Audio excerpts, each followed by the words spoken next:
Bueno, vamos a comenzar, nos vamos a ir rápido con algunas láminas que no son más que repetición de estructuras que seguramente ustedes ya observaron en otros lados, las reglas de convivencia, el índice es muy concretito, la paz, la cultura de paz, proceso de paz, el desarrollo de este mismo proceso y pues educación para la paz. Haríamos de manera al aire, ¿verdad? Dejaríamos estas tres preguntas para irlas resolviendo en el desarrollo de nuestra exposición. Cada uno de nosotros tiene de alguna manera una idea, conceptos o una visión sobre cada una de estas preguntas, de estos cuestionamientos. Podríamos en cada uno de ellos adentrarnos e irnos por muchas aristas para poder llegar a alguna conclusión o incluso nos da para un buen debate. ¿Qué es la paz? ¿Por qué es necesaria la paz para las personas, para el ser humano, para la humanidad? ¿Y cómo se construye la paz? Esto es muy importante porque muchas ocasiones el desconocimiento de las cosas pues nos aleja de una solución o de algún modo nos condiciona para alcanzarla. Entonces, hay un objetivo general que es la promoción del derecho humano a la paz, un derecho humano fundamental, importante, que se consolidó en 1948 cuando se emite de una manera ya universal la Declaración Universal de los Derechos Humanos. Este es un objetivo general, digamos, para toda la sociedad. Pero hay un objetivo específico. Este objetivo específico va dirigido para aquellos, sobre todo, para aquellos que trabajamos en el servicio público, porque es muy importante que los que trabajamos en el gobierno, los que recibimos de algún modo encomiendas por parte del poder público y de ahí una remuneración, eso nos implica ciertas obligaciones. Todos tenemos los mismos derechos, pero en cuanto a las obligaciones como miembros del poder público del Estado, tenemos ciertas obligaciones, sobre todo el trato de una manera respetuosa a los ciudadanos. Por eso es que el derecho humano a la paz nos permite observar que el trato respetuoso a los ciudadanos nos lleva a mantener relaciones interpersonales armónicas y por lo tanto el servicio público también se reflejará en una adquisición de confianza de la ciudadanía para el servicio y la institución a la que nosotros pertenecemos. La Declaración sobre la Cultura de Paz. En la Constitución de la ONU para la Educación, en la Organización de las Naciones Unidas para la Educación, la Ciencia y la Cultura, estamos hablando de la UNESCO, se declara que, puesto que las guerras nacen en la mente de los hombres, es en la mente de los hombres donde deben erigirse los baluartes de paz. Es decir, a través de la cultura, la ciencia y sobre todo la educación, tendríamos el basamento principal para construir o erigir baluartes o elementos sólidos que sustenten este derecho humano como es la paz. La evolución de la humanidad está llena de guerras y conflictos y realmente no se puede explicarse sin ellos. El desarrollo de la humanidad, pues siempre en cada paso importante del desarrollo, el progreso del ser humano, encontramos incidentes de confrontaciones bélicas. Muchas veces nuestra alternativa personal para resolver un conflicto es la violencia y la imposición. Por eso es importante promover y difundir en todos los sectores de la población el derecho humano a la paz. Durante el proceso de la historia y en la vida cotidiana vemos continuamente que cuando un poder o alguien se impone a otro mediante la fuerza, este poder está predispuesto a que se vuelva a perder por el mismo sistema de la fuerza. Y ahí encontraríamos un círculo que es el que ha causado que se frene el desarrollo de la humanidad porque la violencia eh, impuesta para el poder, para adquirir el poder, luego quien adquiere el poder con la espada, dice por ahí el dicho, ¿verdad? Que quien utiliza la espada para hacerse imponer, pues de esa misma manera también podría él caer, el que usa el acero con el acero puede también caer. Se acepta que la fuerza, y esto lleva a que se acepta que la fuerza es el recurso. Eso es lo que hay que considerar. Es el último o habitual cuando está interiorizada toda esta cultura. Por eso es que la cultura de paz es importante, porque si todos los ciudadanos en una sociedad, en una comunidad, tienen claro o claras la idea y los principios de la importancia de la paz, entonces los conflictos se van a resolver a través de mecanismos o procedimientos que eviten agresiones violentas o agresiones o violencia de cualquier tipo, pero principalmente se lleva a evitar que se transgreda la dignidad o la integridad de las personas. Ese es el objetivo, porque la paz no solo es la ausencia de conflictos, sino que también requiere un proceso positivo, dinámico y participativo de todos, de la sociedad, de gobierno, de todos los sectores que integramos, de los adultos, pero también ir orientando a las nuevas generaciones en que se promueva el diálogo y se solucionen los conflictos en un espíritu de entendimiento y cooperación mutuos.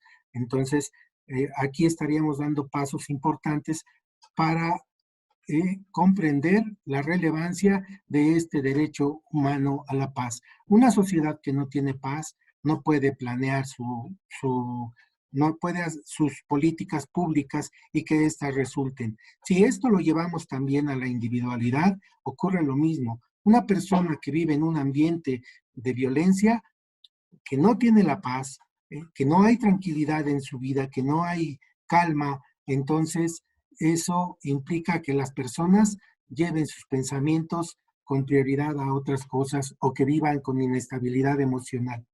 Por eso hoy en día, incluso, ¿verdad? La estabilidad emocional está teniendo un impacto muy importante porque forma parte de este derecho humano a la paz, la armonía y la tranquilidad para poder vivir y tener progreso. La definición de paz no tendrá que ver tan solo con que no haya guerra, hecho que por descontado es imprescindible para el desarrollo. Una paz, sí, pero sin violencia. Una paz, sí, pero con justicia. Esto sería una concepción muy frágil y un tanto negativa en cuanto a concebirla solamente como la ausencia de guerra, sería indicativo de que la cultura de la violencia es, aquí la violencia, desde luego, ¿verdad?, se convertiría en una forma de vida, como ocurre en muchas partes. Entonces, necesitamos un ambiente de paz que nos permita vivir en igualdad de condiciones y de oportunidades para nuestro progreso personal y también colectivo. Por lo expuesto, entonces, se deduce que la paz es una forma de interpretar relaciones sociales y una forma de resolver conflictos que la misma diversidad que se presenta en la sociedad hacen inevitables. ¿Eso qué quiere decir? Que los conflictos, que las controversias son inevitables, forman parte de la naturaleza humana. Las controversias, los conflictos. Incluso hoy en día vemos que se han estado orientando políticas públicas en todos los estados miembros de la comunidad internacional que convergen en la ONU para que esto pueda tener un objetivo y se pueda ir esta idea de solucionar los conflictos o las controversias sin violencia a través de mecanismos y procedimientos pacíficos, a través del diálogo y acuerdos que muchas veces sean tomados y considerados entre las partes como caminos para no tener que usar la violencia. Cuando hablamos de conflictos no nos referimos tan solo al conflicto bélico, sino también a la contraposición de intereses. Esto es desde luego intereses, ideas, pensamientos, valores, creencias religiosas, todo esto puede generar conflictos y cada conflicto, cada controversia puede también detonar en que se vaya más allá de discusiones o situaciones de confrontaciones bélicas que se pueden convertir incluso en consecuencias de carácter de atentados a la integridad de muchas personas de forma material, física, económica, patrimonial o, como ya lo estamos diciendo en este momento, la inestabilidad emocional que viven muchas personas simplemente por la falta de salud. Entonces, un conflicto es un hecho natural en las relaciones interpersonales, también en las relaciones entre comunidades, entre familias o entre estados o países o naciones. Entonces, es muy importante que pensemos que la paz es evitar la violencia. La paz es tener condiciones para poder progresar todos de una manera armónica. La cultura de paz es un conjunto de actitudes, tradiciones, comportamientos y estilos de vida basados en el respeto a la vida, el fin de la violencia, no usar la violencia para poder solucionar la problemática que prevalece en las personas o en las comunidades, la práctica de la no violencia por medio de la educación, el diálogo y la cooperación. Entonces, ¿qué quiere decir esto? Que a lo mejor nosotros no tuvimos la oportunidad de ser educados, orientados en valores sólidos en torno del valor o la importancia de la paz para todos. Pero entonces hay que hacerlo hoy a través de la educación y a través de la enseñanza de procedimientos de diálogo para todas las personas y a las nuevas generaciones fundamentalmente. El respeto de los principios de soberanía, integridad territorial e independencia política de los estados y de no injerencia en los asuntos que son esencialmente jurisdicción interna de cada estado. Esto, pues a nivel internacional, y aquí en México tenemos un ejemplo bien clarito que refleja este aspecto, que se da en la famosa frase del licenciado Benito Juárez García, entre individuos y entre naciones, el respeto al derecho ajeno es la paz. Estos son derechos ya de tipo colectivo que se establecen también a partir de 1948 con la Declaración Universal de los Derechos Humanos.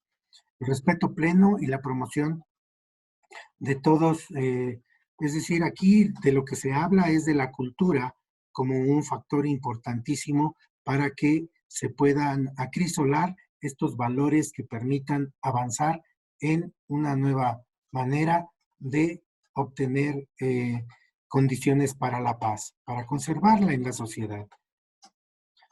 Ahora bien, el proceso de paz,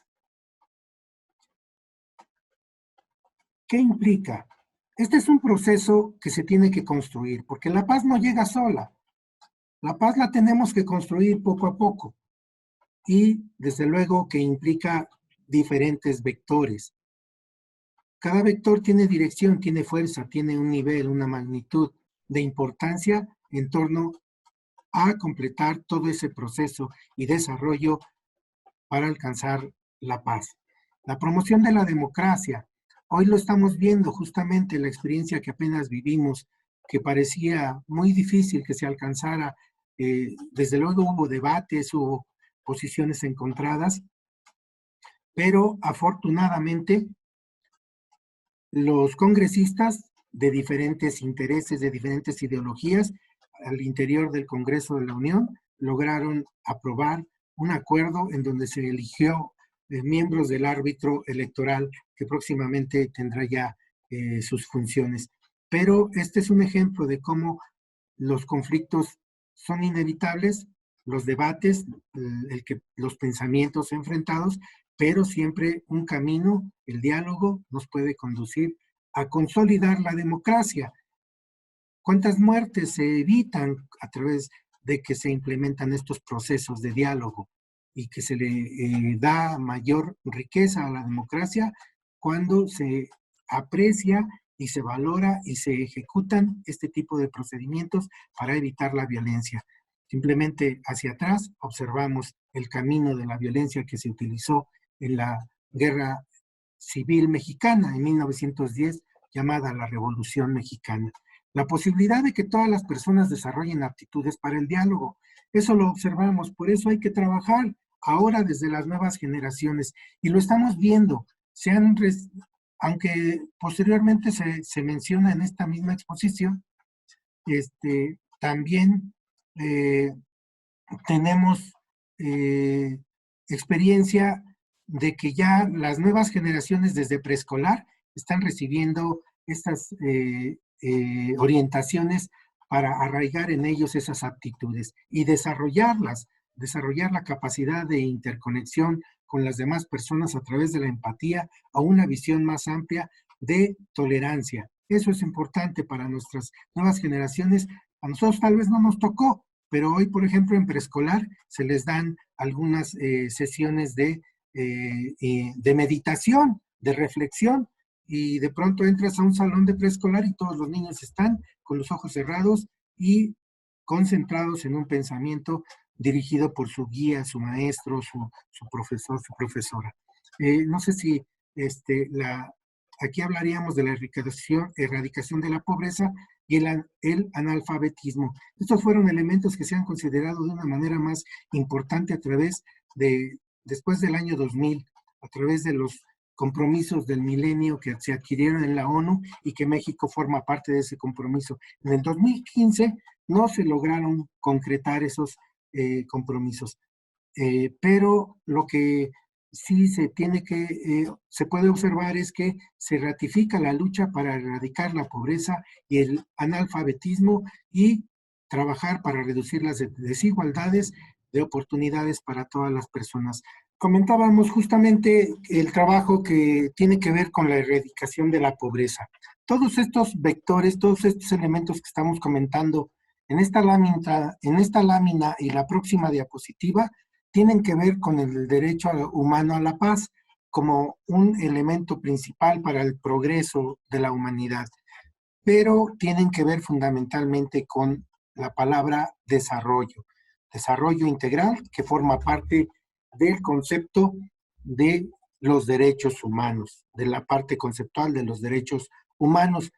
Aquí observamos que todas las definiciones que existen sobre qué son los derechos humanos, todas hablan de progreso, todas hablan de desarrollo. Por eso es que estos elementos están directamente relacionados con el desarrollo humano, con el desarrollo integral de todas las personas. En esta lámina del proceso pleno de una cultura de paz tiene que ver también con un trabajo que se está desarrollando de una manera muy importante en todo el mundo y en México no es la excepción. La Comisión de Derechos Humanos del Estado de México ha desarrollado incluso un trabajo muy intenso. Algunos de los temas que se van a ver en este curso están directamente vinculados o relacionados con la eliminación de todas las formas de discriminación contra la mujer, promoviendo su autonomía y una representación equitativa de la adopción de decisiones. Es decir, que necesitamos establecer una igualdad real y en eso se está trabajando. Hay leyes específicas para poder garantizar la eliminación de todos esos factores, todos esos puntos que impiden que la mujer y otros grupos vulnerables gocen y disfruten de las mismas oportunidades que todos los demás seres humanos. Entonces, aquí vemos, hay leyes específicas como para garantizar que la mujer tenga el mismo desarrollo que los hombres, sin distinción. Son seres humanos y como tal se les tiene que observar, tratar y también relacionar con la riqueza que generamos todos. El respeto, la promoción y la protección de los derechos del niño es otro grupo vulnerable que también se está trabajando de una manera muy enfática para garantizar que las nuevas generaciones vivan sin violencia y vivan también con condiciones de progreso, que puedan crear y diseñar su proyecto de vida, pero en un ambiente de paz, de armonía, de tranquilidad. Ya lo comentaba yo hace rato también en la cuestión de que las personas que no tienen un ambiente de paz en su vida, pues no pueden planear. Y eso pasa a manera individual y también ocurre con las naciones, sí. Ah, también ocurre con las comunidades. Un país que no tiene paz, pues no puede planear su futuro. Ahí observamos como ejemplo el país México, que durante todo el siglo XIX se vio envuelto en situaciones de convulsión civil, social, que impidieron que pudiera desarrollar planes como nación. Y entonces vemos que hubo guerras, invasiones, dictaduras, hubo represiones. Entonces nunca hubo como país durante todo el siglo XIX una oportunidad de planear, o cuando se planeaba, pues no existían las condiciones de paz, esa paz tan necesaria para poder planear y que nuestros planes resulten. Incluso ahí observamos, aun cuando tienes todas las condiciones, muchas ocasiones dices, estoy tranquilo, tengo mi trabajo, puedo planear para comprar esto, para hacer aquello. Diseñas un plan de corto, mediano plazo, a lo mejor, y de pronto, porque lo haces así porque consideras que tienes las condiciones, y aún así teniendo todas las condiciones, de pronto no resultan los planes. Ahora, hay que imaginar o hay que comparar cuando no hay condiciones, pues mucho menos resultan los planes para alcanzar objetivos en la vida de las personas y también objetivos en la vida de las naciones, en el desarrollo de las sociedades. ¿Para qué sirve la paz? Esta sería una reflexión grupal que, debido al tiempo, pues nos estaríamos tal vez dejando algunos comentarios para el final de la exposición, pero este sería un ejercicio ahorita, antes de pasar a la última fase de la exposición, pero es importante. ¿Para qué sirve la paz? Y allí cada uno de nosotros seguramente tiene alguna reflexión, algún pensamiento en torno de esto. Bien, ahora, educación y cultura de paz. La educación a todos los niveles es uno de los medios fundamentales para edificar una cultura de paz. Es decir, ya lo mencionábamos hace rato, ese ejercicio que ahora están haciendo en preescolar, les están enseñando a los niños a estar tranquilos, les están enseñando a esas nuevas generaciones, niños y niñas, que deben aprender a estar tranquilos.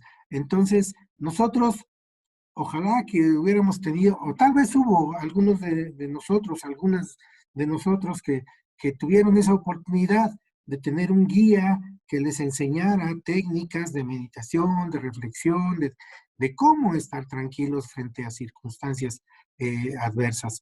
Y eso aumenta la capacidad de poder solucionar problemas que son inevitables, ya lo mencionamos. Y en ese contexto es de particular importancia la educación en la esfera de los derechos humanos. ¿Por qué? Porque si tú, a través de la idea de conservar la paz, realizas o te comportas de determinado modo, entonces vas a estar respetando el derecho humano de los demás.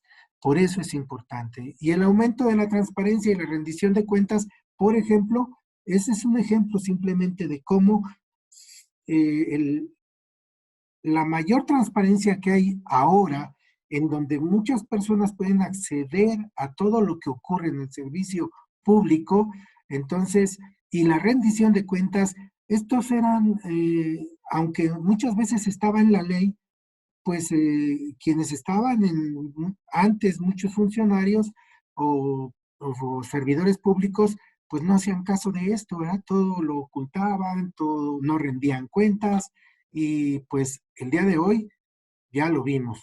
Para empezar, la ley ahí incluso ya nos obliga, ¿verdad? Ya se estableció que todos los servidores públicos de todos los niveles de gobierno tenemos que hacer nuestra declaración de ingresos, ¿verdad? Entonces, eso es importante, porque cambia la forma de ver las cosas y también la manera de utilizar tus derechos de una manera responsable. Tienes derecho a ser votado, a votar y a ser votado, pero una vez que adquieres un cargo público, entonces tienes también obligaciones, pero Entonces ahora comienza a ser costumbre que todos aquellos que acceden a un servicio público, al gobierno, ya llevan la idea de que tienen que cumplir con transparencia, que tienen que cumplir con rendición de cuentas como parte de los principios del servicio público.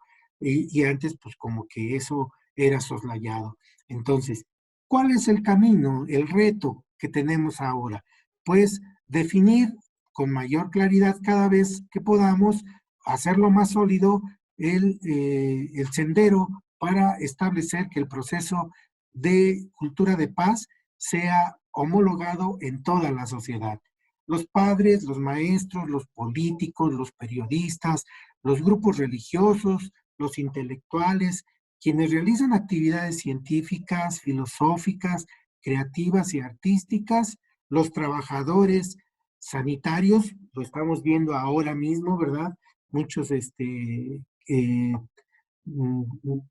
trabajadores del sector salud son importantes para mantener el estado de armonía, de tranquilidad y sobre todo los que desarrollan actividades humanitarias. Estábamos mencionando que quienes desarrollan actividades humanitarias, las organizaciones no gubernamentales, las organizaciones de la sociedad civil que promueven el respeto de los derechos humanos, que realizan actividades para arraigar la cultura de los derechos humanos en las personas y cambiar la visión que se tiene en torno a la relación que se debe mantener con los demás miembros de la sociedad, siempre respetando la integridad y la dignidad de cada uno de ellos y de ellas. Entonces, es muy importante que en la promoción de la cultura de paz, como lo está haciendo la Comisión de Derechos Humanos, pues lleve y sea orientada hacia todos los sectores. Educación para la paz, esa es la clave, educación para la paz.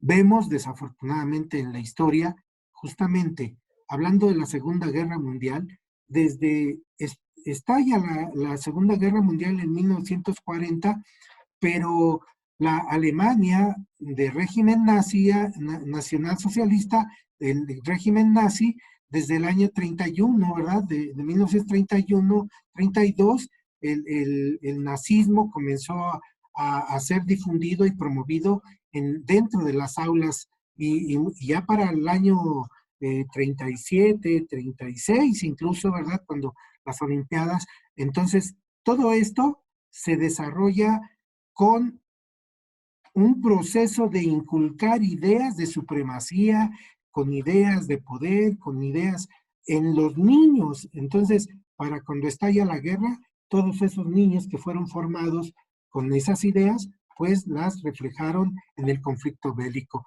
Por eso hoy en día tenemos otras condiciones que le han costado mucho al pueblo de México, le han costado mucho a la sociedad alcanzar estas condiciones de relación social, de relación civil en nuestra entidad, incluso hablando del Estado de México.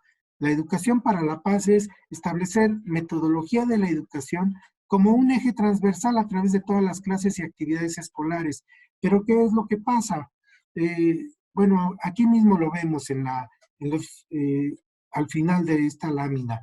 La promoción de la convivencia social armónica de la que hemos estado hablando, aprender a relacionarnos con los demás, con las demás personas y promover herramientas o establecer, crear herramientas para la solución de conflictos personales, familiares, escolares y sociales. Por eso tiene en el Estado de México, aunque tiene poco, pero ya los tenemos. Algunos años ya se establecieron las salas de mediación. La Comisión de Derechos Humanos del Estado de México tiene toda una línea de política pública y una unidad administrativa, bueno, una unidad especializada para la mediación. A través de las visitadurías se realizan también procesos de conciliación para solucionar muchos de las quejas que presenta la ciudadanía. Entonces, estas herramientas permiten establecer líneas de contacto y de acuerdos para que se eviten conflictos que desgasten a la sociedad, a las personas. ¿Qué no es la educación para la paz?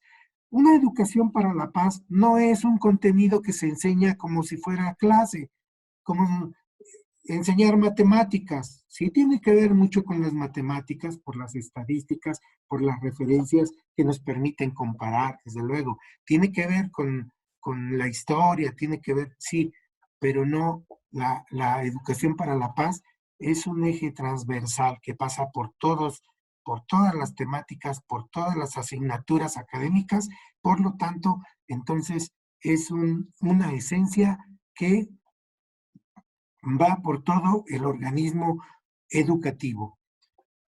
Y bueno, educación para la paz no es organizar eventos, ¿verdad? Para tomarse la foto. Eso es bien claro, por eso lo estamos observando, que no se dejan de hacer esfuerzos. Y bueno, ¿qué medidas podemos implementar para promover la cultura de paz por medio de la educación? Primero que nada, aquí dice velar por los niños, pero aquí lo podemos ampliar, velar por todos los educandos, para que estos, ¿verdad?, siempre adquieran instrucciones sobre valores, actitudes, comportamientos y estilos de vida. Esto es lo más importante, valores, actitudes y comportamientos y estilos de vida. Lo estamos viendo hoy en día.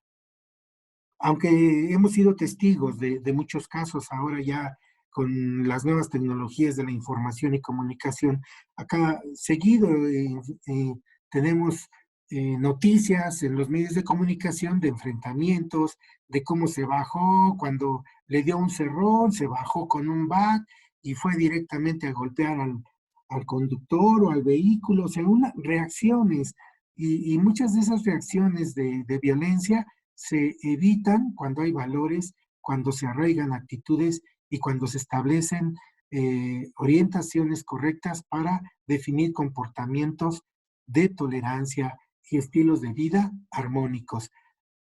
Ahora mismo se promueve el uso del cubrebocas y le decimos, todos los que, por ejemplo, en la Comisión de Derechos Humanos, siempre el doctor Jorge Olvera García, desde inicio de la pandemia, siempre promovió que se cuidara uno y se cuidara a los demás. El uso del cubrebocas como un elemento fundamental para cuidarse uno mismo y cuidar a los demás. Ha habido, ahí incluso, ahí tenemos, ¿verdad?, una recomendación en torno de esto y pronunciamientos, pero vemos imágenes de tantas personas que no utilizan el cubrebocas.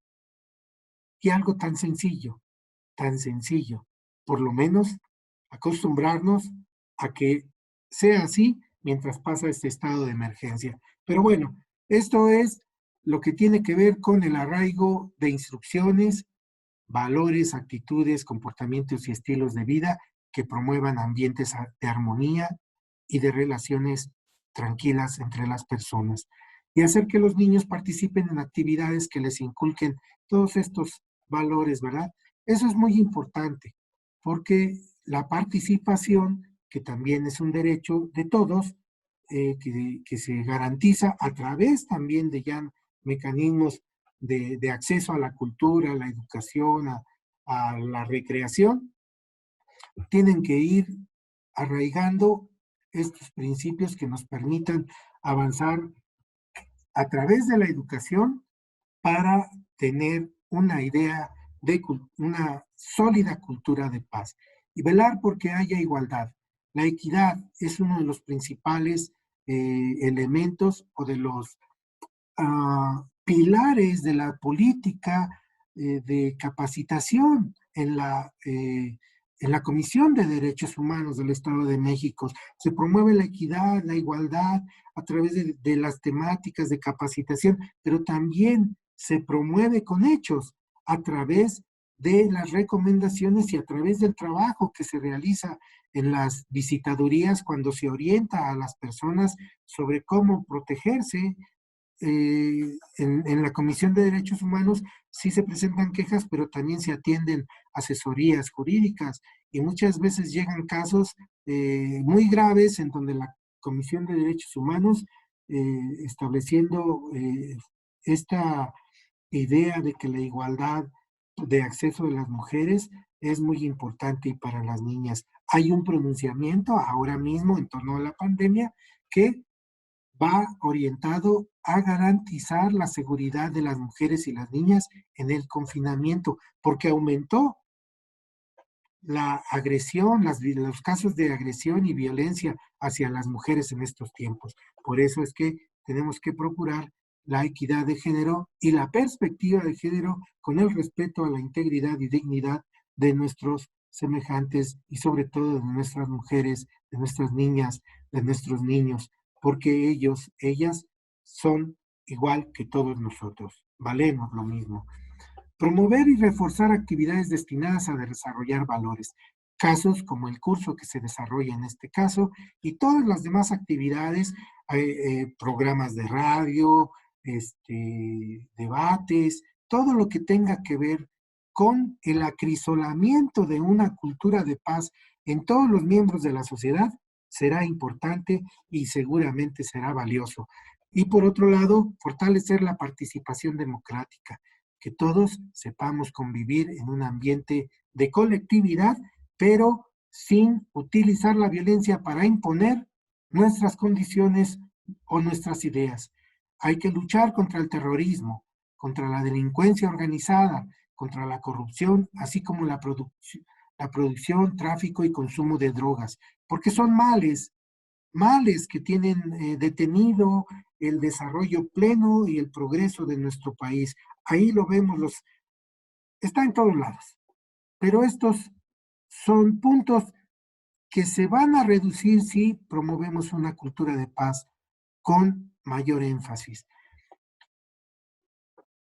Porque estos son, como lo dice aquí el texto, formas de detener y socavar la democracia e impedir el pleno alcance de la paz. Ahora, bien, la paz, pues es la experiencia humana, colectiva, individual, debe ir hacia, orientada hacia el alcanzar la paz, un estado de paz, sentimiento, deseo, que siente la gente, que quiere la gente, y debe ser paz. Es lo que queremos. Regulación, la gestión, transformación pacífica de los conflictos. Esto es muy importante que lo reiteremos porque muchas veces la gestión para cambiar un conflicto que pudo haber sido violento, eh, cambiarlo para poder gestionar un proceso que lleve a tomar acuerdos, como ocurre en muchas ocasiones.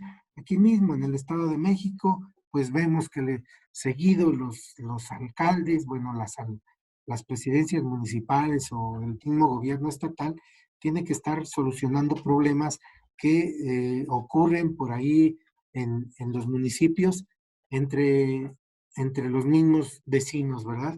En Texcoco ponemos ahí un conflicto que surgió apenas en la otra semana. Es un gran conflicto porque eh, se ve reducido, se ve muy pequeño, pero resulta que una comunidad quería abrir un camino para acortar distancias, para llegar al centro de Texcoco y tomar hacia la Ciudad de México, y resulta que atravesaron por donde está la zona arqueológica de el Texcutzingo, donde es una zona arqueológica importante, donde Nezahualcóyotl tenía ahí un jardín botánico, y se les hizo fácil. Había un acueducto que en aquel entonces construyó Nezahualcóyotl, lo destruyen porque pues ellos querían hacer su camino. Entonces hay que ver ahí todo lo que se generó. Ya iba a haber pleito, ya iba a haber, hasta llevaban armas muchos de los habitantes, y de pronto llegó el gobierno y tuvo que intervenir hasta el gobierno federal, pues es patrimonio de todos los mexicanos a través del INAH para que se solucionara. Y bueno, ahí están ya las investigaciones al respecto. Pero esto quiere decir gestionar, transformar los, la posible violencia de un conflicto, transformarla en una situación pacífica para llegar a la solución. Y un presupuesto ético. Por eso se habla de los valores que deben estar. Ahora bien, Alentar la capacitación en técnicas de entendimiento, prevención y solución de conflictos impartida al personal interesado, fundamentalmente del sector educativo. Los docentes, los profesores, los maestros, maestras, son solucionadores de conflictos permanentemente, siempre están conciliando, siempre están mediando para solucionar, no importa si el conflicto es chiquitito, pequeñito o un conflicto mayor. Hay en su magnitud una clasificación. Los hay desde impacto secundario, impacto primario, ¿verdad? Entonces, el impacto que tienen en la sociedad los conflictos es secundario cuando se desarrolla el conflicto y no traen como una consecuencia no modifican la estructura de esa comunidad o de esa familia, y pues son de impacto primario cuando modifican la estructura del poder. Por ejemplo, un matrimonio es secundario cuando hay conflicto y toman solución y acuerdo, pues sigue la familia unida, independientemente del conflicto. Pero a nivel social puede ocurrir también ese tipo de conflictos. Ahora, para concluir, no hay camino para la paz. La paz es el camino, así señaló Mahatma Gandhi. Y ese lema lo han tomado muchos otros promotores de la paz a nivel mundial. Sí, él fue Nobel de la Paz. Y otro Nobel de la Paz, que surgió posteriormente, Nelson Mandela, hace referencia a nuestro presidente hace algunos días, el 18 de julio, hizo un pronunciamiento en torno del Día Mundial de Mandela, así se le llama, porque Mandela, después de estar 25 años en prisión, él siguió promoviendo la solución de la discriminación que se vivía en Sudáfrica hasta alcanzar la libertad y poder después, incluso a través del alejamiento de procesos de violencia, alcanzar, incluso llegó a ser presidente de esa República de Sudáfrica y después Premio Nobel de la Paz. Así es, el camino no es la violencia, el camino es la paz. Entonces, pero la paz no llega sola, porque la paz es un derecho humano fundamental. Es el derecho de nacimiento de cada persona y el derecho supremo de la humanidad. La paz no llega sola. La paz hay que construirla. Y la paz se construye poco a poco, paso a paso. El primer paso para construir la paz es rechazar la violencia. Por eso se promueven procesos que nos lleven siempre a través del uso del diálogo o procedimientos de no usar ni la fuerza ni la violencia, poder alcanzar y establecer formas de convivencia armónicas que nos permitan desarrollo. Y si tenemos desarrollo permanente, porque se nos respetan los derechos, porque respetamos los derechos de los demás, entonces sí, podremos alcanzar sin duda el fin principal de todas las personas en el mundo, que es la felicidad. Pero esta se logra solamente cuando hay un ambiente de paz en torno de cada uno de nosotros.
La CODEM late por ti.